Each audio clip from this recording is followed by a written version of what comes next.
Thank you guys for joining. I really appreciate it. My name is Zaida Khan Wallace.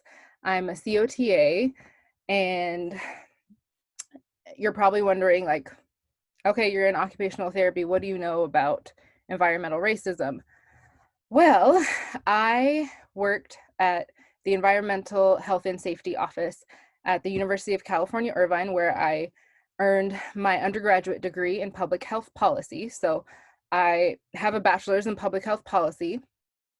I learned a lot about the environment, environmental health and safety at the EH&S office. I worked there for about 3 years, I think.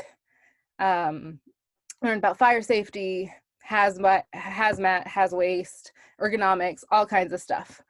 And that job helped me to get into environmental consulting, where I worked in telecommunications and hazardous materials and hazardous waste for big box stores that you all know and you shop at, drugstores that you all know and shop at.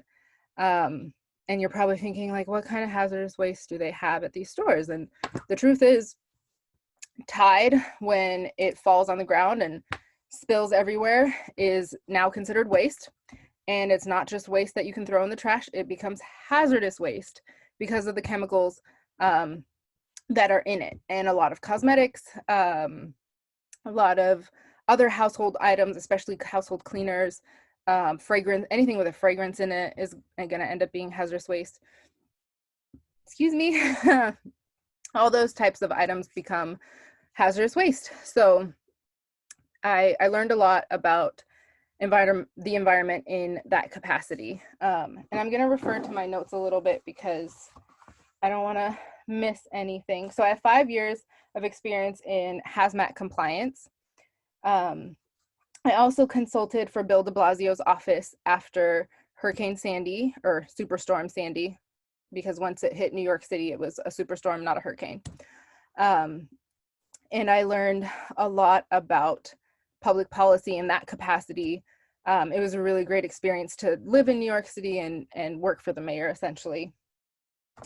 And as a COTA, I have worked in school-based OT in underserved communities, like basically Los Angeles. I've worked in some of the affluent parts of Los Angeles.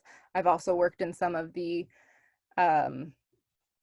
not so affluent parts of Los Angeles. And LAUSD, if you don't know, is about 70% Latino or Latinx. So it's a very large population of Black and brown kids.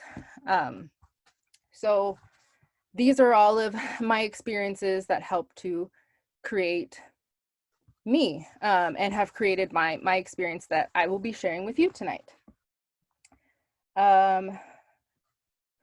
So at present, I am looking for another OT job. I was previously working in skilled nursing, but due to COVID, they don't really need PRN on-call therapists like myself. So I'm trying to get back into school-based or teletherapy. So hopefully something will pan out in that realm. I'm also, what else was I gonna say? Oh, at present I'm focused on Beautycounter because it's something I can do from home. And in California, we're kind of in a regression period, I guess. We were opening, but now we're closing back up. So it's nice to be able to work from home. And all right, so I am going to show you guys a quick YouTube video. It's about 1.5 minutes, and it talks about environmental racism. So it'll be where we start our conversation. And let me share my screen. Sometimes I forget. All right, share screen.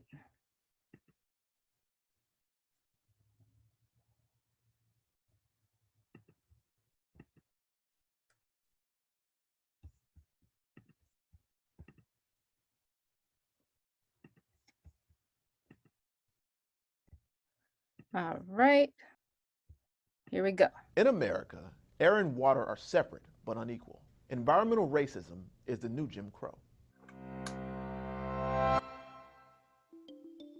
Yeah, I get it. The environment isn't a person. How can it be racist? But the most basic pieces of the environment, the air we breathe and the water we drink, are controlled and designed by people. And people can be racist. More than half of all people who live close to hazardous waste are people of color. Floodplains nationwide have high populations of blacks and Hispanics. Black children are twice as likely to suffer from lead poisoning as white children. This inequality is no accident. Pollution and the risk of disaster are assigned to black and brown communities through generations of discrimination and political neglect. Enslaved Africans were commodities partly because their work carried environmental risks that were unacceptable to whites, like exposure to heat, malaria, and mosquitoes. As Jim Crow laws created racial segregation, they also reinforced an environmental system that still disadvantages minorities. It's no wonder that black and Hispanic children have the highest rates of asthma, or that hurricanes like Katrina, Sandy, and Matthew did their worst damage in communities of color. Rich white neighborhoods can update their water pipes, but not places like Flint. The Jim Crow laws are dead and gone, but the fact that people of color are still more likely to die from environmental causes is no accident. All right. So, what did you all think of that video? It was really quick, very basic. Any input? I could understand, or this is Ari speaking. It's me. I could definitely understand like his point and where we could get the racism environmentally that happens, especially in those communities. All right. So I'm gonna get into the presentation now, but I have to hop over to it.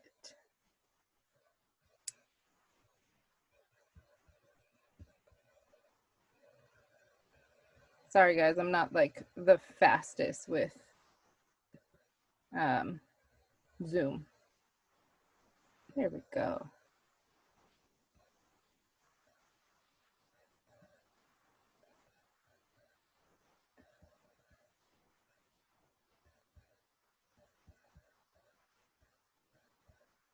I don't know why it's not showing me. I'll just share the desktop.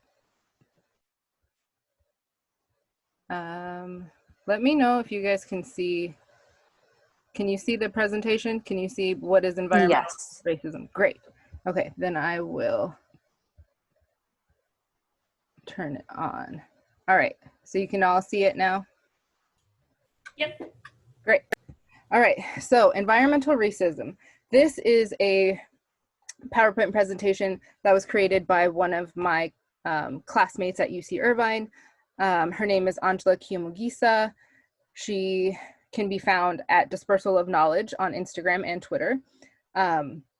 She is a Black woman from Uganda, and she and I both studied public health. So that's kind of how we met and what our passions are in. So what is environmental racism?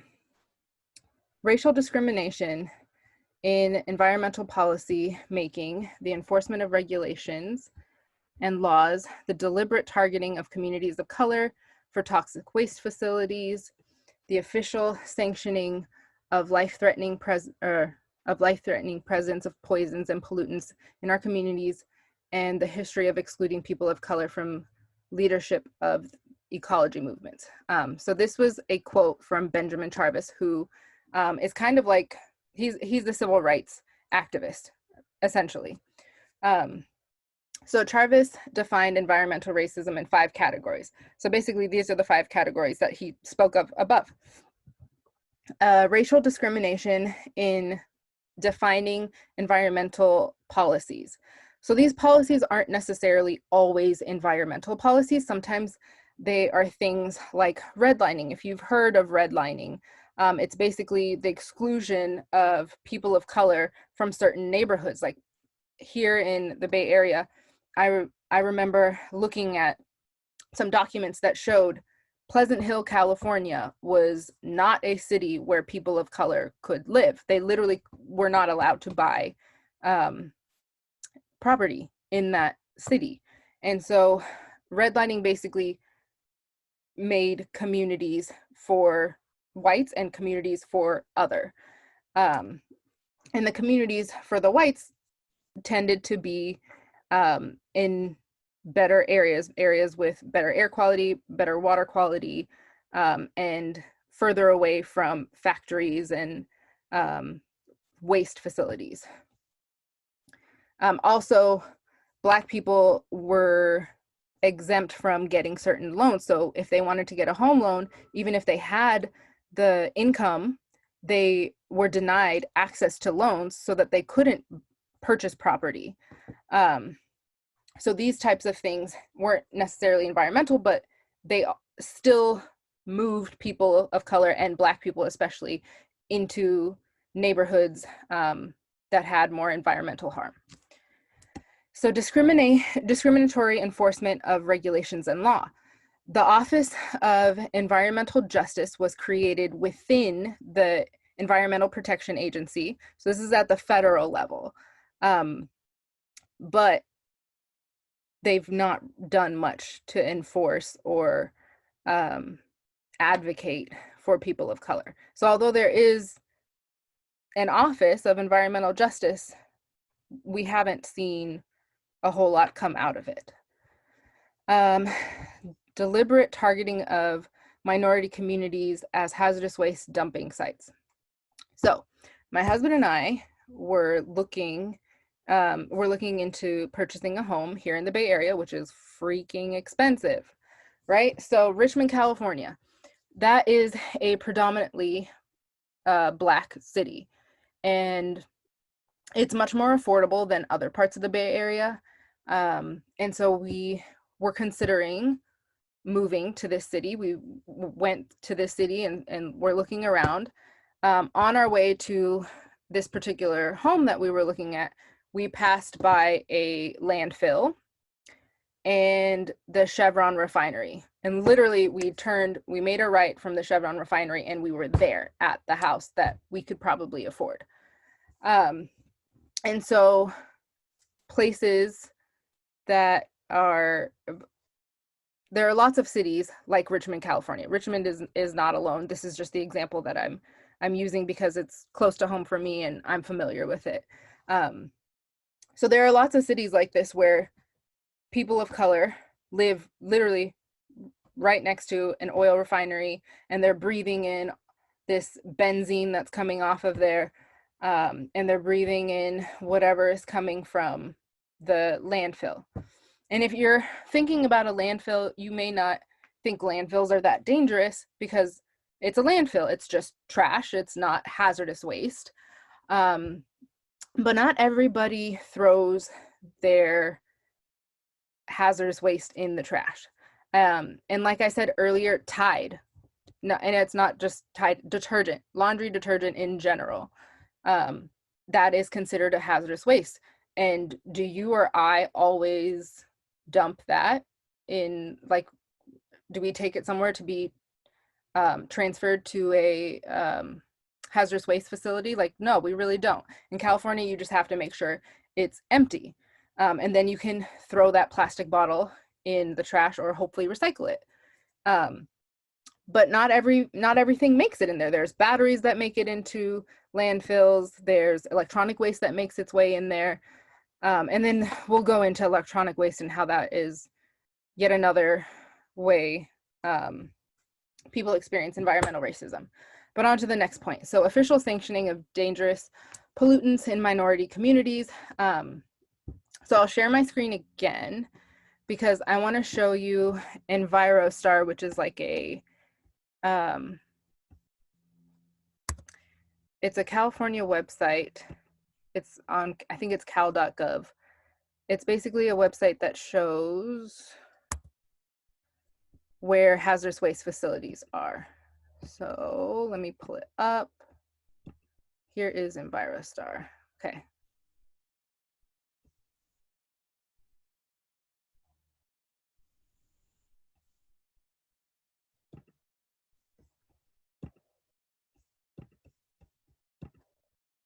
All right, here we go.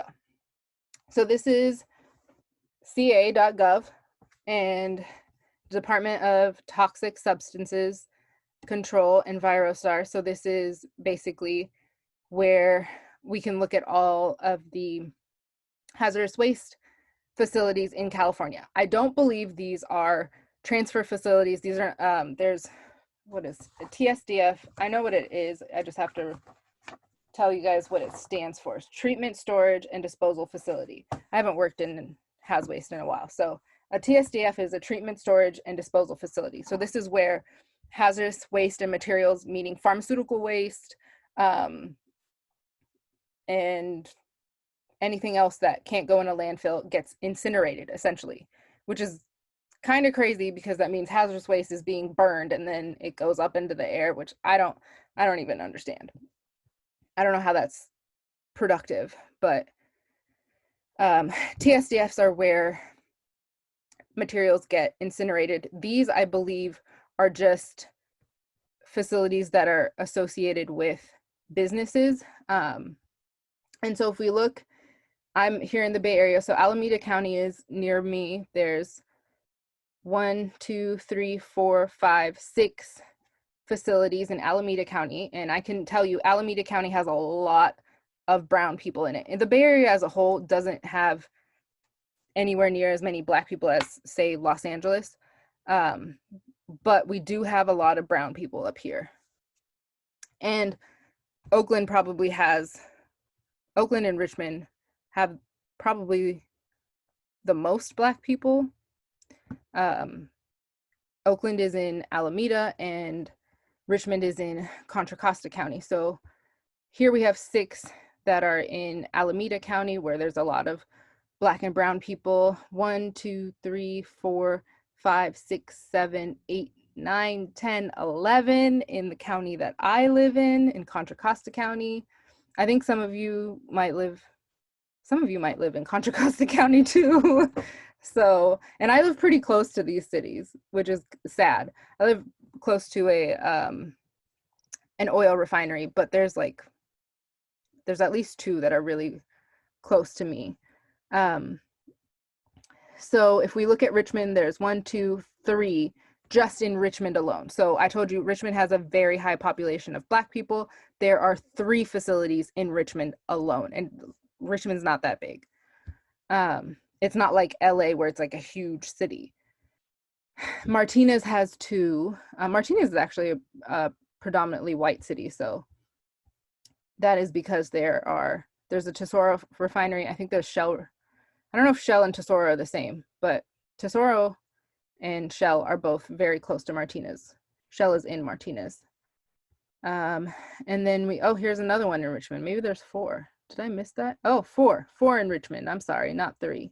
I stand corrected. So as you can see, Contra Costa County, which has a lot of Black and brown people, has a lot of hazardous waste facilities. And then we can go down to Los Angeles. I'm not even going to count this, but you can see literally it takes up the whole freaking page, almost all of this. And we all know LA is Black and brown. That's what it is. There are white people that live in LA, but there's a ton of Black and brown people. And a lot of these that are in the city of LA are going to be very close to Black and brown, or essentially in Black and brown communities. So I just wanted to show you guys this webpage because I wanted to bring you something that was objective. And so you can see this is not somebody else's opinion. This is a government website. I'm so sorry, my phone keeps going off. So this is, in my opinion, very objective information that shows you where these hazardous waste facilities are in California. I wish I could show you them on a map, but I couldn't find a map. So I will go back to the presentation.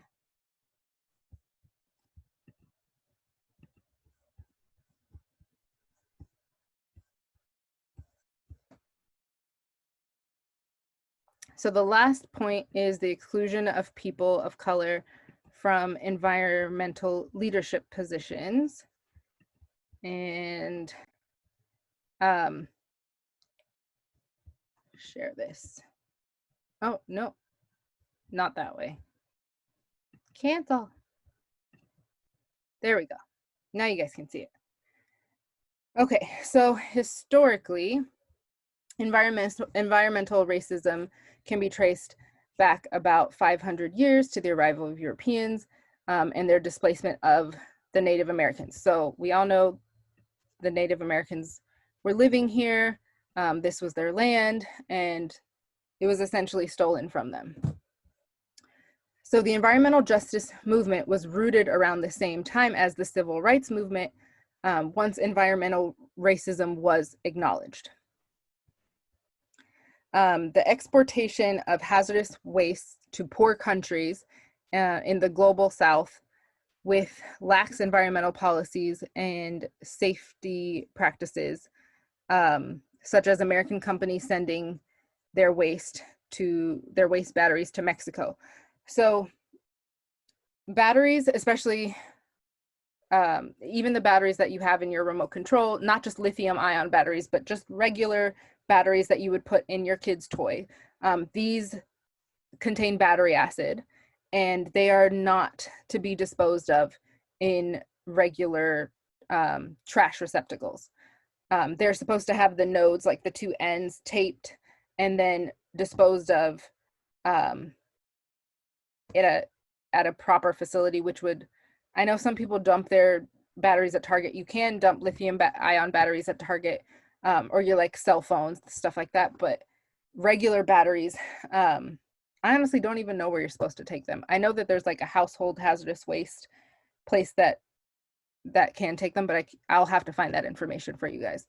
But so these batteries, even when we dispose of them properly, are just ending up in other countries and polluting these other countries. So in California, we have to pay an environmental waste fee when we purchase electronics, like large electronics, like laptops and things. I believe, I'm pretty sure we do have to pay that fee. But at the end of the day, our electronic waste ends up getting thrown into an underdeveloped country, I guess, and it's not processed in any way that would make it seem right in my mind. Sometimes these wastes, I've heard of the military creating burn pits and just throwing all of this waste into a pit and burning it because it's cheaper to be in this other country and just burn the stuff than ship it back to the US. And then I've also heard of environmental waste just ending up in Africa and literally just being dumped on the land as if it was a landfill. So we're not necessarily disposing of our waste properly, even when we may think we are.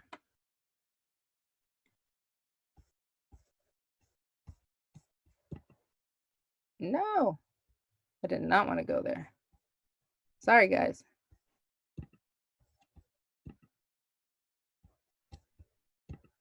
Okay, so at present. So today, one of the best examples, and let me check the time because I don't want to take up too much of your guys' time.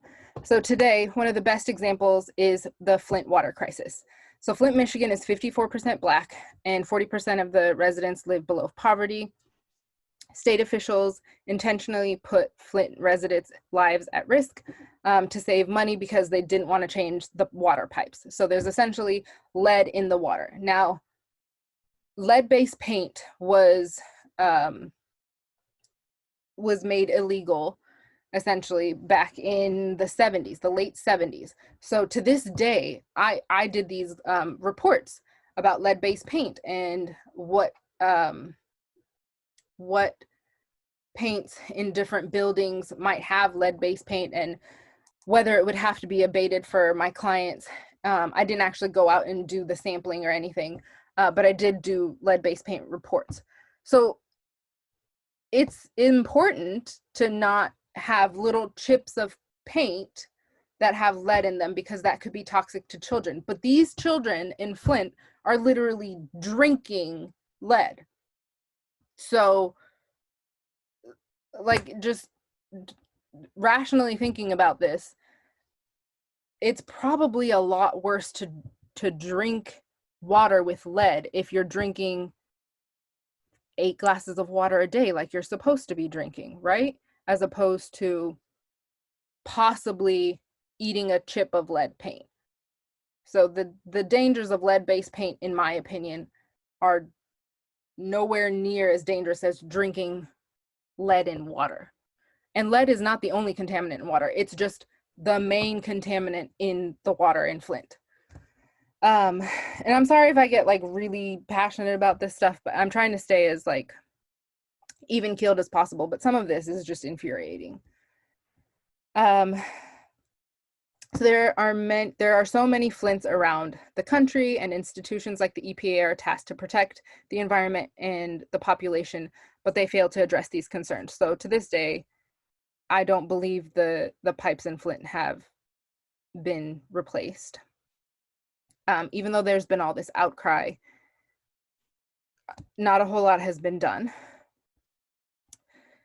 So for example, the EPA, so the Office of Environmental Justice that I spoke of earlier within the EPA, closes 90% of the cases communities of color bring to them regarding lead and other contaminants in drinking water. So even when it is brought to the government's attention that there's lead in the water, 90% of these cases in communities of color are being closed without being fully addressed, which is unfathomable, but it's happening. So Dr. Robert Bullard is basically the guy who pioneered environmental racism and environmental justice. He's written a ton of books on it. And so these are some quotes from him. In the US,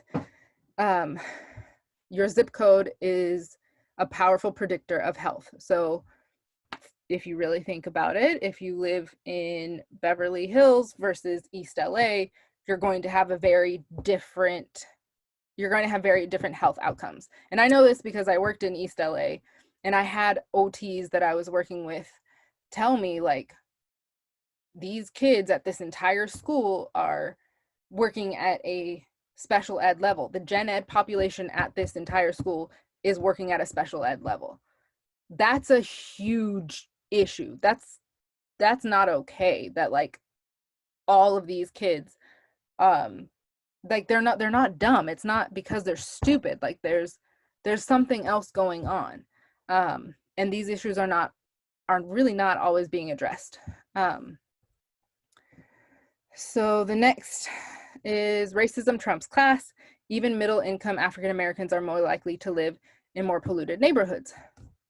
So in order, you could make middle income is like $50,000 to $60,000. So even Black people who make $50,000 to $60,000 are still ending up in communities where they're exposed to environmental harm.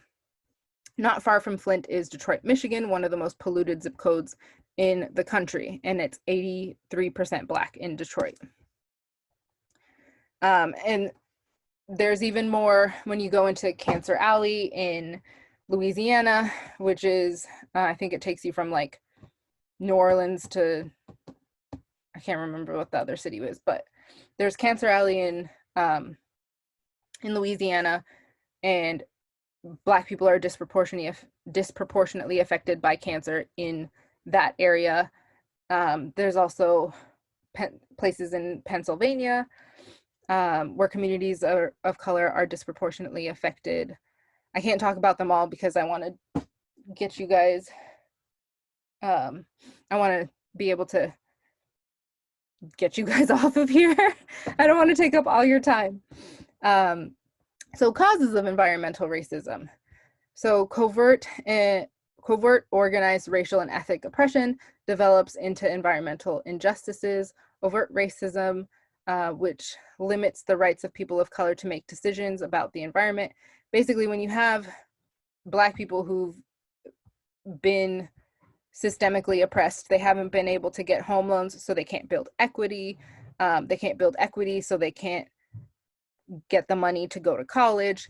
And yes, there are like grants and loans and all those types of things that people of color can apply for at this point. But as a whole, they haven't been able to basically create equity so that they can progress. Whereas minority communities like Asian communities, we came in like the 60s and the 70s, and our experiences have been very different here in America. So poverty, lack of mobility, political power, lack of affordable land, redlining, stopping them from being able to purchase land, those types of things. So what exactly is environmental justice? It's the principle that all people are entitled to equal environmental protection regardless of race, color, or national origin. It's the right to live and work and play in a clean environment. So like I mentioned earlier, Robert Bullard is the father of environmental justice. I'm gonna take a quick sip. My throat is getting dry. Sorry, guys. A lack of environmental justice is what causes environmental racism and crises like the Flint water crisis and even climate change. So how does environmental justice relate to climate change? The impact of climate change is fueled by development and consumption in developed countries. So we are blessed to be here in the United States. We have access to a lot of material things that people in other countries don't have access to. We can get new phones every 2 years.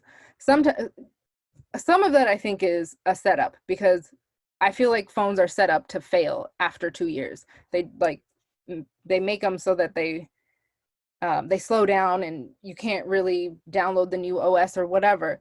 Like, some people would like to keep their phones for a long time, but they end up having to get rid of their phone after 2 years and get a new one. So it's just this constant cycle of consumption, whether it's clothing, electronics, or basically any other goods. We're consuming a lot, and a lot of that comes in packages that are wrapped in plastic. We know plastic isn't biodegradable, so then you have a lot of waste that's created. And where does it go? It doesn't disintegrate. It doesn't disappear. It ends up in a big plastic island in the middle of the ocean or in another country. Or it washes up on the shores in Fiji or in American Samoa. So basically our crap doesn't disappear. We throw it in the trash and we think it does, but it doesn't. It just resurfaces in someone else's backyard, and it tends to be in poorer countries. All right, so poor communities are more likely to live in floodplains. New Orleans is the case. In New Orleans, this was the case. New Orleans, I think, is like 6 feet below sea level, so it flooded during Hurricane Katrina. And they're more vulnerable to sea level rise or near fossil fuel burning power plants, or oil refineries like the community I live in, and they have less reliable water supplies. So these are some organizations that Angela put up here for you all to check out and see if you wanted to support. And if you guys want this information, I can always ask her if I can send it to you. So let me know in the chat if you want to send that, or if you want me to send that. And next, I wanted to go over this blog post. So there's a blog post that Beautycounter recently put up. They put it up last month. And, oh, sorry, I didn't check the chat.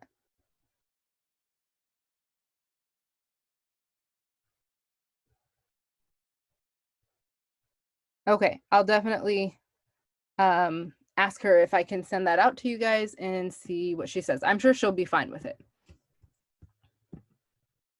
All right, so here is the Beautycounter blog post, unequal exposures to toxic chemicals. So this talks about how BIPOC are exposed to more chemicals than their white counterparts. And I don't want everybody to feel like, oh my God, she's bringing up all of this stuff about environmental pollution. I don't know what we can do. Like, you can't just move all these communities of color out of these shitty neighborhoods. Sorry, excuse me, I swear. And even for myself, like I live, like I said, I live very close to some oil refineries. I don't have the ability to just get up and move right now. But what I do have control over is what I use on my body. I can make smarter choices about the laundry detergent I use, the soap I use on my body, my shampoo, my makeup, my skincare, the food that I eat, the water that I drink. I can get a filter. Obviously, the filter isn't going to be as good as, say, like a full house water filtration system, but a pitcher is better than nothing. And if you guys want to talk about these other topics at another time, let me know if you have interest in any of these things like air pollution, water pollution. I can go more in depth into these things as well. Next week, I'll be talking about sunscreen, but I can definitely address other topics in the coming weeks. So back to the blog post. Sorry, I digress. So BIPOC face higher incidence of disease linked to chemical exposure. Research tells us an upsetting story. BIPOC suffer from a higher incidence of chronic disease linked to toxic chemical exposure. While various factors contribute to this statistic, and a lot of what we spoke of earlier contributes to this, personal care products play a role. Importantly, create an opportunity for prevention, like I was saying. So one reason for this risk is that hair products, skin liners, and nail polishes marketed to this population contain ingredients that are known carcinogens and hormone disruptors. And if you guys want me to talk about I think it's called atrazine. It's this, it is a pesticide that is found in the water here in the Bay Area that turns male frogs into female frogs. It's wild. If you guys are interested in hearing about that, I would love to do another one of these about that. But that is an endocrine disruptor because it changes the testosterone hormone into estrogen. So that's what a hormone disruptor does. And it doesn't do that in every case or for every person, but it definitely disrupts the cycle. So in December 2019, a study was published in the International Journal of Cancer, found that women who used hair dye or chemical straighteners were at a higher risk of developing breast cancer. This link was notably higher among Black women who regularly use products such as relaxers that contain formaldehyde, a preservative that is linked to certain cancers, and feminine hygiene products, which often contain phthalates, a known hormone disruptor. So another study out of the University of California, Berkeley, found that when Latinx teenagers switched to clean beauty products, their levels of parabens and phthalates in their bodies dropped significantly within 3 days. So it makes a difference. Like, yes, the environment that you live in is for sure going to affect your body. It's going to affect your lungs because you're breathing in this air. It's going to affect your internal organs because you're drinking this water. The soil could be contaminated. There's a lot that goes into that.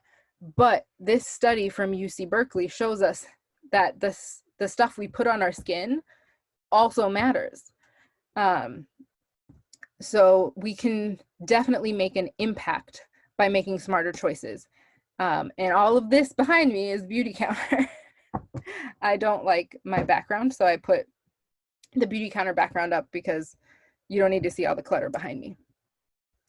But that's why I joined Beautycounter, because I wanted to be able to shop in one place and know that I was not only supporting a company that advocates for legislation, so wants to get laws on the books that protect all of us, but also gave me the solution and it was high performing. Because I don't want to use products that like don't work. Like I've used lots of natural beauty products that just aren't as effective as what I was used to in toxic beauty. So let me do a time check. Okay. So we have like 12 more minutes. I don't think I'm going to take up the whole 12 minutes. I wanted to show you guys that. Let me see if there was anything else that I forgot. I showed you the Beautycounter blog. Okay, I think I can open it up for questions now. I'm going to stop the share, see if you guys have any questions. Yes, Leah, I really like the face sunscreen too. Oh, you're waiting to try the face sunscreen. Face sunscreen is great. So does anybody have questions for me? I don't want to unmute you just in case you don't want to be unmuted, but if anybody has any questions, I'm available. Otherwise, I'll tell you guys about Beautycounter, I guess. All right, so I'll go into Beautycounter for a few minutes. Let me pull up the website real quick.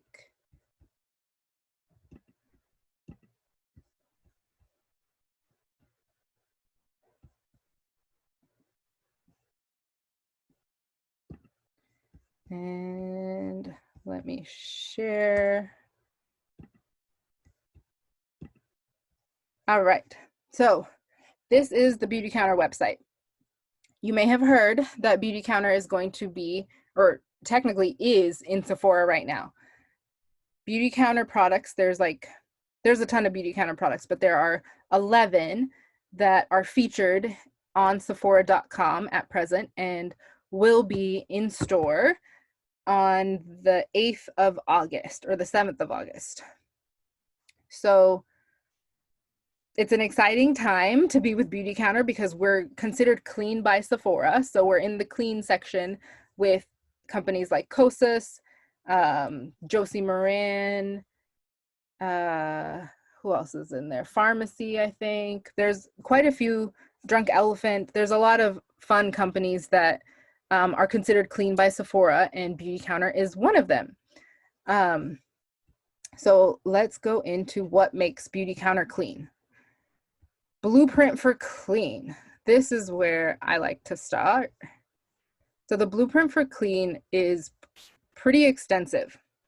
So sustainable packaging. This is going to be very important when we're talking about landfills and hazardous waste. So Beautycounter doesn't use ingredients that are harmful to human health. The majority of the ingredients are considered safe across the board. There are some like phenoxyethanol, which is a preservative that some in the green beauty community say are not safe, but Beautycounter has done research and uses research that has been done by others in the industry to make informed decisions about the levels of phenoxyethanol that they're using. So they're using a level that is low enough that it preserves the product, but it doesn't harm human health, per the research that is out there at present. Sustainable packaging, like I said, is really important because we want to be able to recycle the glass. And Countertime collection, which recently came out, it came out about, I think, last year. It diverted, I want to say 250,000 plastic bottles from landfills. And the glass is is manufactured in Mexico, so it's manufactured here in North America, and it doesn't have to get on a container from China to get here across the entire Pacific Ocean. So Beautycounter uses a lot of, they put a lot of thought into their packaging. We also have refillable products coming out soon, which I'm really excited about. So we're going to have some products that you can purchase like a full container of, and then if you really like it and you want to keep it, you want to keep using it, you can just order the refill, drop it into your container, and keep it moving, which is really exciting. We also have responsibly sourced raw materials, formula and preservative innovation. That's the phenoxyethanol I was talking about. Lab testing for trace contaminants. So Beautycounter makes sure they test for heavy metals. Our talc is not contaminated with asbestos. A lot of talc on the market has been, and that's why people have been basically boycotting products that use talc. There's, we go beyond regulatory standards. So the standards in the US are really lax. There's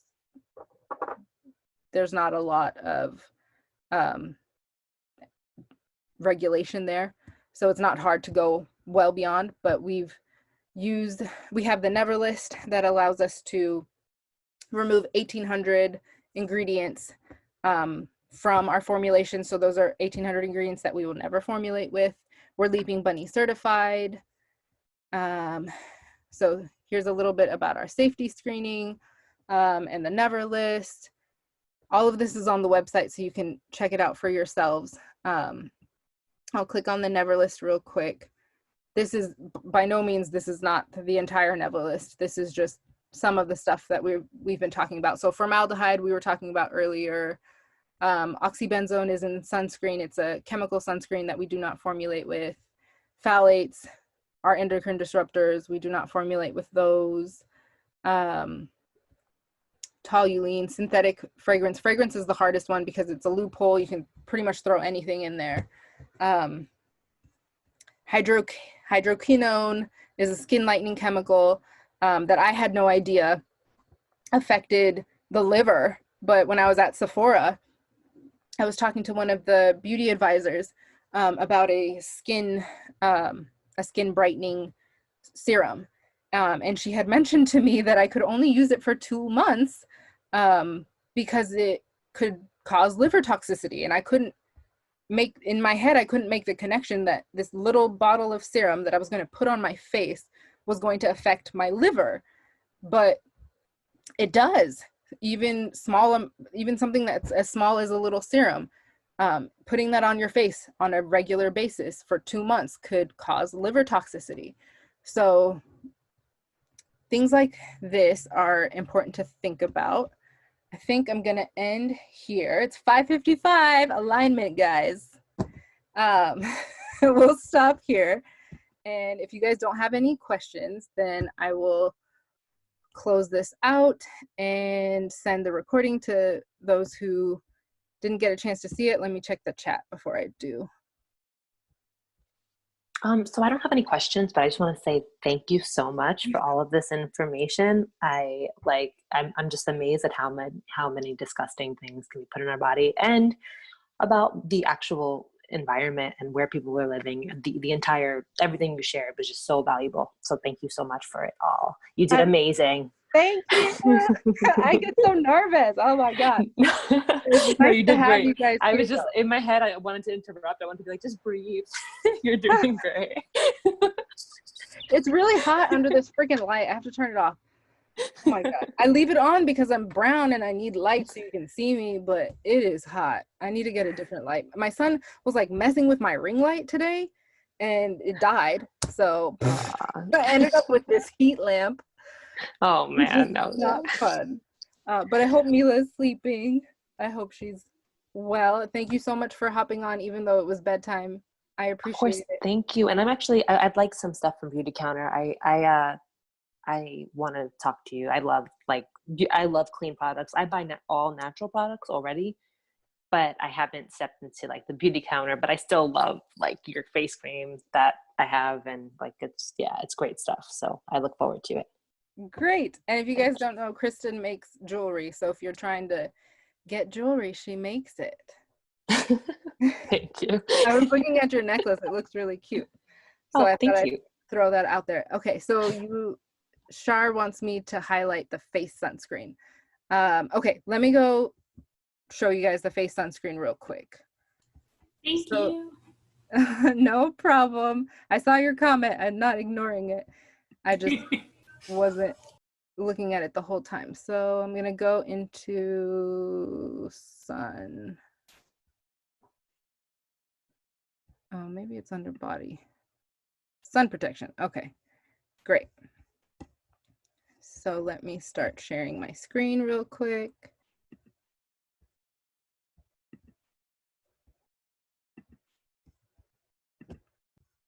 And honestly, this is like more fun than me just talking about Beautycounter the whole time. I want to be able to give you guys a reason to buy Beautycounter, like understand why I'm so passionate about Beautycounter and why, and even if you decide not to buy Beautycounter, you're just like, I want to buy another clean beauty brand, fine. Like just using your dollar to purchase something that's going to be better for your body and for the environment is important to me. So this is, I think I'm sharing. Yeah, I'm sharing. Okay. So this is the Counter Sun Daily Sheer Defense for the face. And I think I noticed, Shar, that you got a little melanin in there, like me. So you're going to love this because it's really sheer. It doesn't leave that weird white cast on your face. It doesn't feel greasy. I love this sunscreen. It's my favorite. I just use one pump. I cover my whole face. There's no white cast. And I get the sun protection I need because, you know, yes, it is important to get vitamin D from the sun. And I'll talk more about this next week. It is very important to do that, but the sun does cause aging. So I don't really want to look old. I'm not trying to let the sun age me. I live in California. I'm exposed to the sun all the time. So this is my favorite. And if you guys are new to Beautycounter, you can get 20% off your first order. I'm not sure if that applies to this sunscreen because this is a brand new sunscreen, but the 20% off applies to almost the entire site, with the exception of brand new releases, which I will confirm here. So if you guys are okay with it, just let me know and I can send you more information on Beautycounter. If you get emails from me about Beautycounter and you're not interested, just reply and say, hey, I'm not interested in getting your Beautycounter emails, but I want to learn more about like these topics that you talk about. And that's fine. I won't be offended. And even if you don't want to have anything to do with my my pop-ups at all, that's fine. I just don't have I don't have an email service. I am the email service. So if you don't want to get my emails, just reply to my email and tell me to stop and I will. So with that, do you guys have any other questions? Shar, did you want to learn anything else about the sunscreen? No, that was it. Thank you so much for taking the time to talk about this. I'll try and come to the sunscreen one next week too. Okay, I'll definitely invite you. Yeah, it's reef safe. It's non-nano zinc oxide. It has non-nano zinc oxide, so the zinc isn't gonna get into your bloodstream, which we don't want. And I'll go into all of this type of stuff next week, more in depth. Thank you so much. I have to run, but I really appreciate your time. Thank you. Thank you for hopping on. I really appreciate it. Thank you all for being here. I love you guys for being here, and I will talk to you guys soon. Now I got to figure out how to end this. All right, bye.